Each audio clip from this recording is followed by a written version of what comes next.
Hi, Doc Marshall here. Have you ever thought that you knew what the truth was? You believed in a truth, but you find out later that that was all a lie? How upsetting is that? Well, that's how upset I am today because I'm tired of the lies. I'm completely fed up with the demonization of one half of the country. But that's the topic for another day. Today I want to talk about enlightenment. When you finally realize the truth of what's happening in our country, it is an enlightening moment. It is also very scary. It also is steeped in uncertainty. What's going to happen? I hope and pray that everybody in America is feeling that way today. My fear is that it's only a percentage of the population. And if it was 90%, that'd be great. But it's probably hovering around 50%, which is the scariest statistic of all. So, let's go back just a little bit and start with President Trump's presidency. Why did the left hate President Trump taking office? Well, I'll tell you why. Because he was a threat to their way of doing business. He made it very abundantly clear during his campaign that he wanted to drain the swamp, that he wanted to unearth and uproot corruption in Washington, D.C. That made these people fearful. They wanted to preserve the method in which they've been operating for years and years and years. And it wasn't until one man came along that said enough is enough and had the support of the American people that became a problem. So I'm not going to apologize for supporting Trump, but I can tell you most people that support Trump support less of the man. We're not as concerned with the way that he conducts himself on Twitter or in interviews, but we like his policies. I'd like to use two examples to illustrate my point about enlightenment. The first is a story everyone should be familiar with, and it involves Russian collusion. So, at its infancy, this story suggested that the Trump administration had conspired with the Russian government, and specifically Vladimir Putin, to steal the 2016 presidential election. The truth is far more nefarious than the accusations. For it has all come out through all of the testimony that we heard during the Mueller investigation and beyond, that every last person, over 50 witnesses, and that includes the likes of Susan Rice, John Brennan, James Clapper, the list goes on and on and on. Over 50 testified under oath that not one of them, not a single one, could provide a single shred of evidence that the Trump administration had colluded with Russia. Because it was a hoax. Yet the FBI and the intelligence community took that information and manipulated it by using phony information to allow themselves to have the authority granted to surveil the Trump campaign and ultimately his administration. All of that has been disproven. All of this has been confirmed. It is not in dispute, I say again.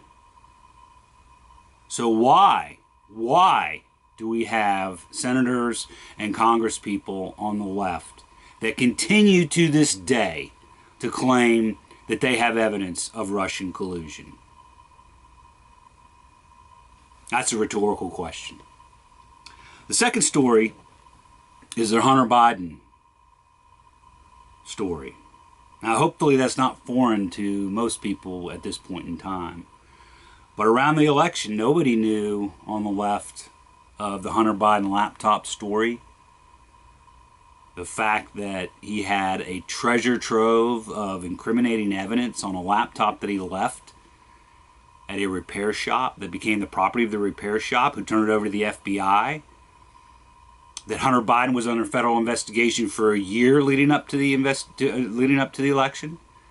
That information and testimony that's both on the laptop and from eyewitnesses who were involved implicates Joe Biden.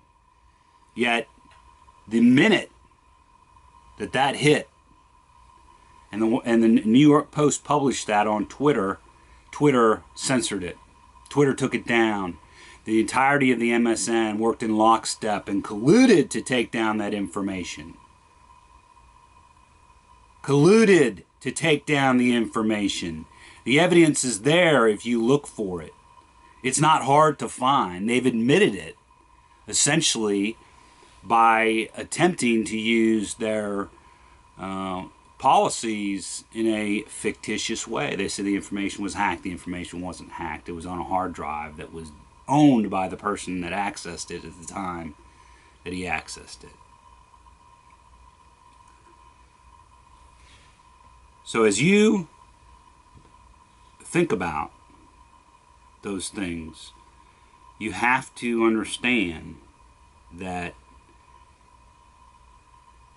it represents efforts to manipulate you.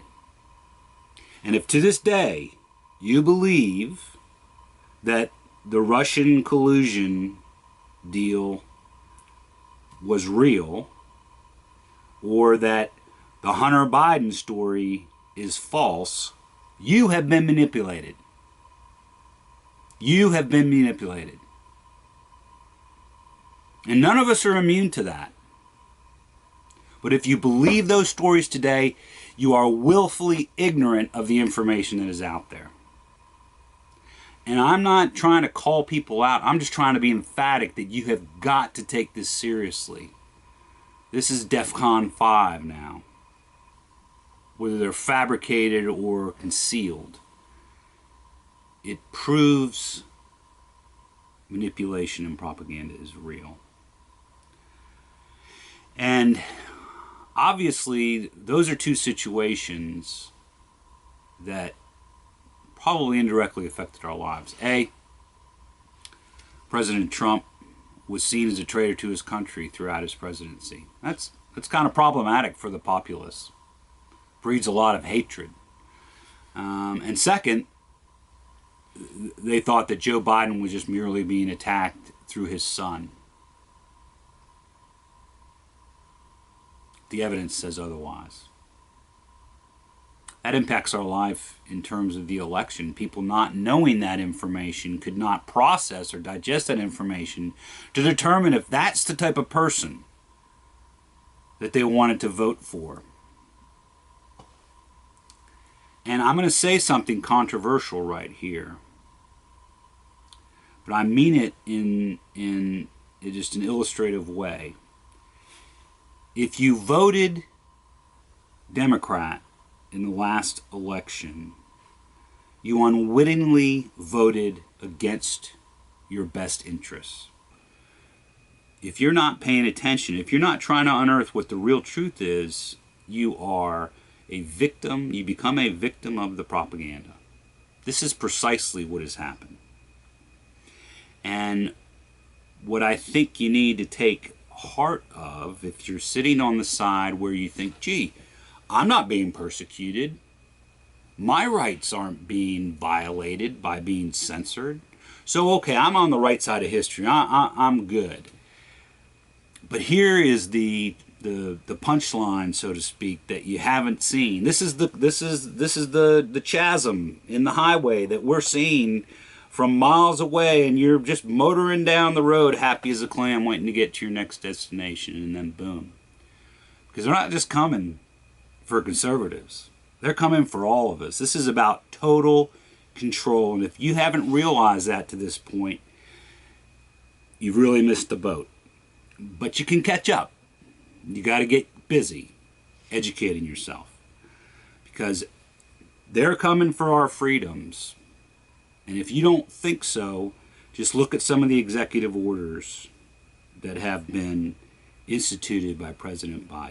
Let's take a look at the executive orders that President Biden has instituted within the first week of his presidency. Over 40. That's more than the last 3 or 4 predecessors combined during the first week of his administration, and pushes against some of the annual totals that some of those predecessors had in the first year. Trump had 55 executive orders in the first year.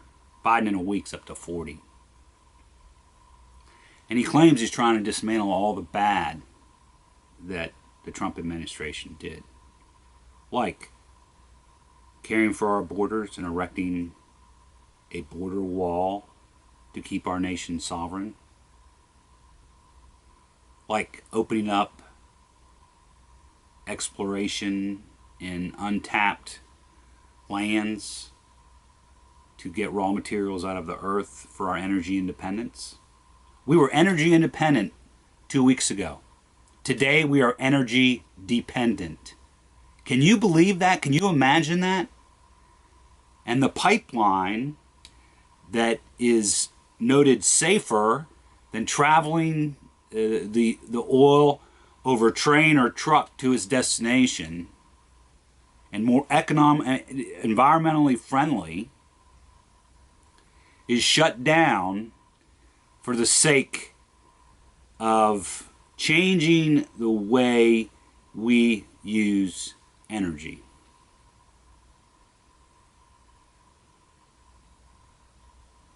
No dependence on fossil fuels. Eliminate all fossil fuels. Eliminate fracking, which was in direct contradiction to a promise that Biden made during the election. I will not ban fracking, were his words. What did he do within the first week? He banned fracking. The entire industry is in peril now, with 11 million people, Americans, out of work. At that very time, Biden picks to start eliminating jobs. He also is going to open up the border to unchecked immigration. Do you not think that has an impact on every last one of us? President Trump spent the last 4 years trying to eradicate the United States from MS-13 gang. Do you think they're not chomping at the bit to get back in here once old Biden's in office? Do you want to see higher gasoline prices due to the aforementioned destruction of an entire industry? Just a week into the presidency, just 1 week into the presidency, there's already a 20-cent increase in gas prices.